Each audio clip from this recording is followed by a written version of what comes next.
Well, bore da and croeso cynnes I Siambr Howell. Good morning and a very warm welcome to the Siambr Howell for this inaugural Wales for Peace debate. My name is Rosemary Butler and I have the great privilege of being the presiding officer here at the National Assembly for Wales. I'm also a representative for Newport West. Anybody here from Newport? You see, quality stuff you've got in Newport. Good morning. Welcome. So it is a pleasure to see you all here today at this very important debate. Now, this event forms part of a day of activities that aim to commemorate those who lost their lives in the First World War 100 years ago. Earlier, we showed our respects by falling silent for 2 minutes at 11 o'clock, and later we will have a world-renowned academic, Dr. Jenny Mathers, deliver a lecture on the role that Wales and the Welsh people played in the First World War. I understand that Dr. Mathers was kind enough to come down earlier today to speak to you, and she will also facilitate a session later on this afternoon. So on behalf of the National Assembly for Wales, I should just want to say diolch yn fawr iawn, Dr. Mathers.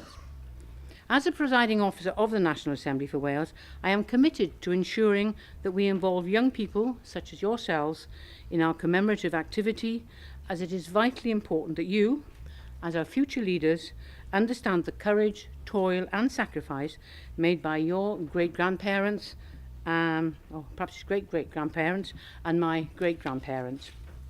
I hope that by hosting events such as this, we will develop a greater and deeper understanding of the atrocities of war and why we should do everything in our power to ensure that we never see pain and suffering on that scale again. Now, this is the first in a series of debates that we will deliver with young people in conjunction with Cymru. And over the course of the 4-year commemorative period, we will have conversations with hundreds of young people just like you. And we really do hope to make a lasting impression on the way you think about the world in the future. I hope you enjoy the rest of this debate and your time here.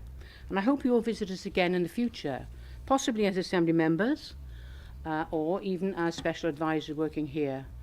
But you must remember that you are the future of Wales. And I'm sure, looking around, that Wales has got a very good future.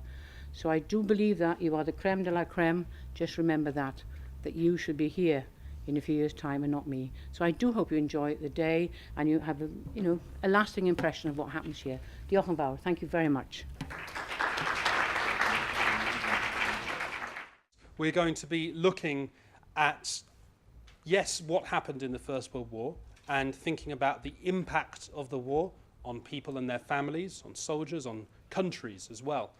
And also looking at, okay, what does all that mean now? So, the wars that are going on still today, and ultimately, what is it that we could do collectively or individually towards peace? So that's what we're here to discuss today.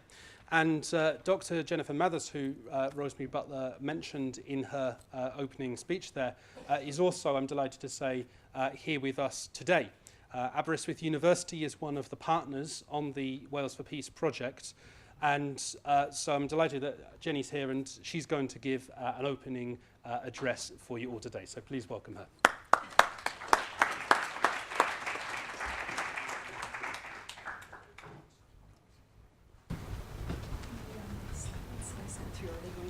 Oh, sorry, right.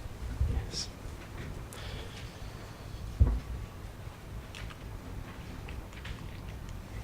All right. Hello, everybody. My name is Jenny Mathers, and I am in the International Politics Department at Aberystwyth University, and I'm really pleased to be part of this project. We're going to be doing some things over the next 4 years with the Wales for Peace project, and so Martin has very kindly asked me if I would come and say a few words. So, I was trying to, but it's possibly not working now. It's, sorry, just hang on a minute. Nope, that does something different. Would you mind giving me a nod when you want the next? Yeah, that's fine. That's fine. This is one of the perils you will find of professional life, is performing in a place that you're not familiar with. You don't always have a chance to check out the technical stuff before you actually have to begin. The slides, oh yes, there they are, fantastic. That's the first one, good. Keep it there for a few minutes. So as you know, what we're going to be doing today is looking at issues raised by a whole question of war and peace. This morning we start by looking at the impact of the First World War, and we'll be doing that in workshops very shortly. And in the afternoon, the focus moves to contemporary conflicts and issues about how do we try and achieve peace, how do we try and move beyond war. What I'm going to do in the next few minutes is really confine myself to thinking about the First World War and its impact. And if I've pitched this about right, then I might manage to hit on a few of the things that you're going to be talking about in the workshops later on this morning. So I want to start by saying that it's no exaggeration to say that the First World War changed the world. It changed the lives of millions of people throughout the world, throughout the war, and it changed the lives of their children and their grandchildren and their great-grandchildren and all of us who are standing here. We're all living in a world which is different because of the First World War. It helped to make the world that we live in, and it helped to change the assumptions that we make about what war is, about what peace is, and about what life actually is. The war casualties were absolutely enormous.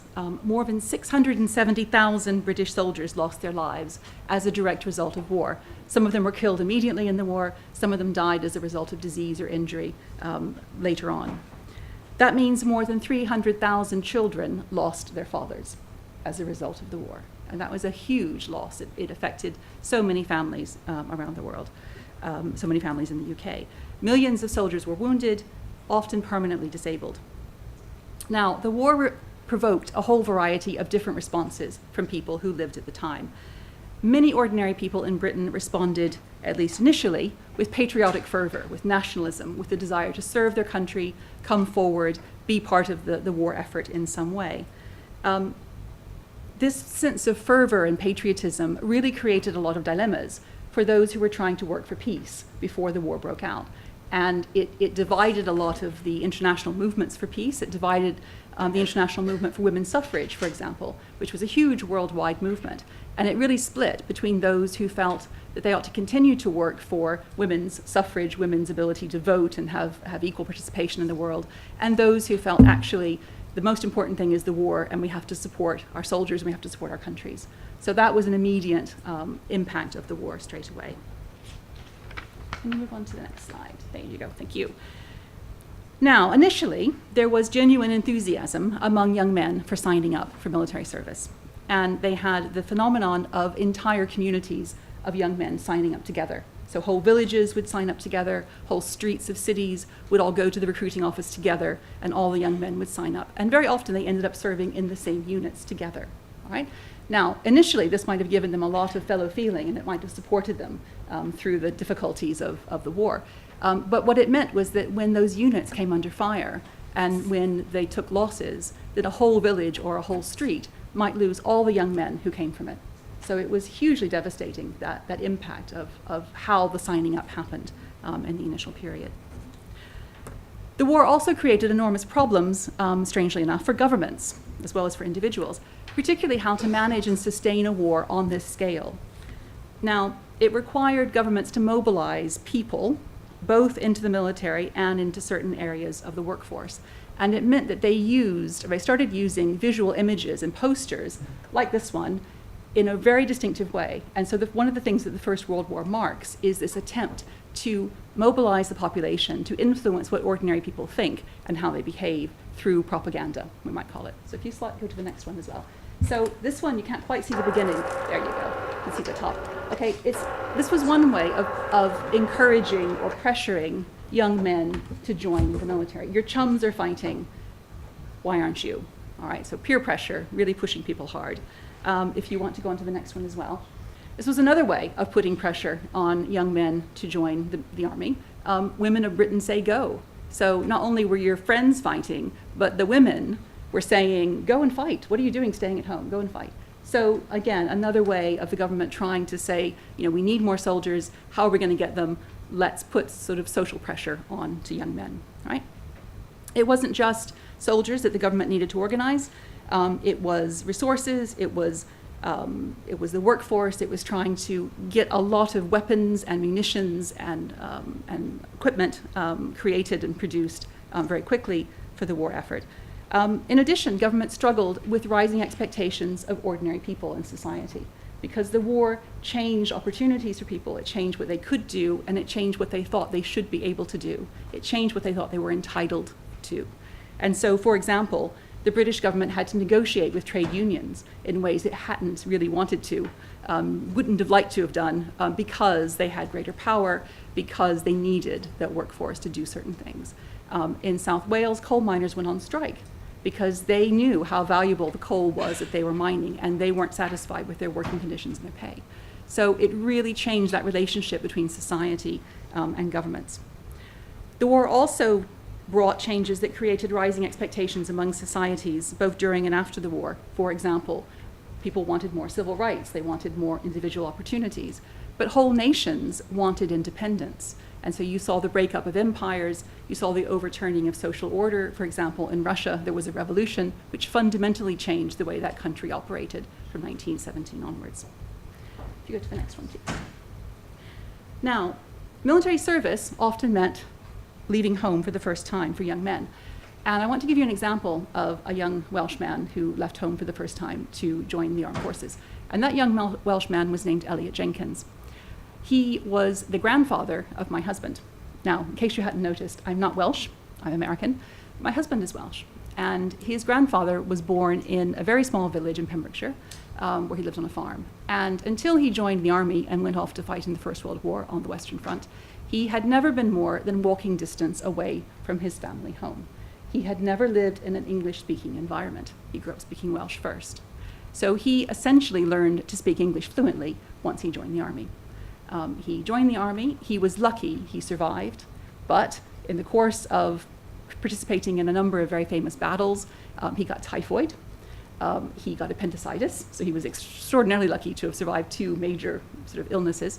And he also managed to lose his rifle at some point and got court-martialed. But he lived to a ripe old age of 97, I'm pleased to say, had many children and grandchildren. But his experience of war made him very determined that his sons would never join the army. And he made sure that he discouraged his sons very strongly from pursuing that particular way of life. The experience of war was commonly very horrific. There was the exposure to danger, the exposure to the enemy, as well as the physical conditions in terms of things like poison gas, seeing your friends and your comrades injured. If you want to move on to the next one. So sites like this actually were very common. These were injured soldiers, all bandaged. All of them had been injured in terms of their eyesight. So they were partially or entirely blind. They couldn't see, holding on to each other. Many of those who survived came back with horrible injuries. Many of those came back with psychological injuries. So what we would talk about today is post-traumatic stress syndrome. They talked about then as shell shock.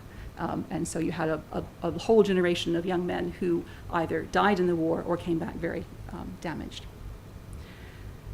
The war created dilemmas for young men whose religious beliefs or moral beliefs prevented them from killing and serving in the armed forces. And they were known as conscientious objectors. Very often they were condemned rather than respected for standing up for their own beliefs. This was an issue that arose particularly after conscription was introduced in Britain in 1916. And tribunals would have to decide which of the people who claimed conscientious objection standard would actually be allowed to be exempt from military service. Some were granted a complete exemption. Some were required to do some other kind of service, like, for example, the next slide, working on the land. So this was a common sight. You would see a group of men who were not in the army, who had said that no, they did not want to serve, sent off to the land to do work, or sometimes they were sent to serve in the army in some other capacity, bearing stretchers, cooking, that kind of thing, right? So this was very common. The ones who refused to serve in this sort of alternative service, if the tribunal required them to do it, were court-martialed and sentenced to prison. Conscientious objectors came under enormous pressure from society. There was the pressure of the kind of recruiting posters that I showed you earlier. But there was also another kind of a pressure, which came from society, which was called the White Feather Campaign. I don't know if any of you have heard of this or not. Yes? If you want to move to the next slide. This is an example of an actual letter and a white feather that a woman gave to a man in Britain who was not in uniform. And this was a very sort of fervent patriotic movement which enlisted women to shame men who they saw in the streets who were not wearing uniform. Now, there might be many reasons why a man of military age wasn't wearing a uniform. He might be too ill. Some men had volunteered but had been rejected on health grounds. They might have particular skills which the civilian economy needed to produce for the war effort, and therefore they were exempt. They might have a particular status, they might be a bit older than they looked or younger than they looked, and weren't actually eligible for military service. But the public shaming was very indiscriminate, and it was very humiliating and upsetting to a lot of young men. So this was an aspect of the war which sort of brought out the worst of people, if you like. If you want to go to the next slide, thank you. Now, the war gave opportunities to many of those who stayed at home, and particularly women. With so many young men in the armed forces, there was a huge need for women to fill the gaps in the labor force. Both those jobs that men had occupied but left behind when they went to war, but also new jobs that didn't really exist very much before the war began, like the munitions factories, the airplane factories, and so on. So the government, again, used posters, used propaganda to try and encourage women to go into the workforce. By the end of the war, in November 1918, nearly 1 million women in Britain were working in munitions alone. I want to go to the next one. And this was the kind of work that they did. It was dirty, it was unpleasant, it was tedious, and it was dangerous. And a lot of women died or were seriously injured as a result of explosions in the factories. So on the one hand, working in the war effort gave you perhaps a certain status, perhaps a certain sense of patriotism. It gave you better money than you might have earned elsewhere, but it was also very dangerous. Other women worked on the land. I want to go to the next one. And this was the beginning of the Women's Land Army, which was revived in the Second World War and expanded. And other women, finally, last slide, actually joined the armed forces themselves. And the British military services had various auxiliary bits which they allowed women to join, and they would do work like secretarial work or medical work or so on. So this was, again, something which started in the First World War and then continued and expanded in the Second World War. So basically, my message to you is the First World War changed a lot of things for a lot of people. It affected basically every family in the country. Nobody was unaffected. It affected every aspect of life, economy, politics, poetry. A lot of poetry and literature was created as a result of the war. So I look forward to hearing what you think about the impact of the war as a result of the workshops that we're going to be doing next.